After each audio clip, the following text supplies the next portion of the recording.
নাবালিগ অবস্থায় যার বাচ্চা মারা যায়, ওই বাচ্চাগুলিকে আল্লাহ পাক রব্বুল আলামিন কিয়ামতের ময়দানে বাপ মার জন্য বহুত বড় সুপারিশকারী বানায়।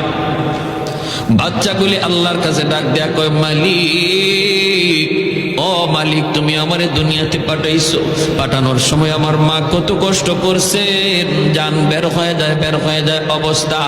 এরপরে আমি দুনিয়াতে আসলাম, এত কষ্ট আমি মাকে দিলাম, কিন্তু মার কোনো খেদমত আমি করতে পারলাম না, আমার মা ঋণ আমি শোধ করতে পারলাম না। আল্লাহ, আজ যদি তুমি আমাকে জান্নাতে দিতে চাও, আমার মা বাবা সারা জান্নাতে যাইবো না, হয় আমারে বাপ মার সাথে জাহান্নামে দিয়ে দাও, হয় আমাকে আমার বাপ মার সাথে জাহান্নামে দিয়ে দাও। রব্বুল আলামিন তখন বলে, বান্দারে, আমি আল্লাহর আদত হচ্ছে জাহান্নামীকে জান্নাতে দেওয়া, কিন্তু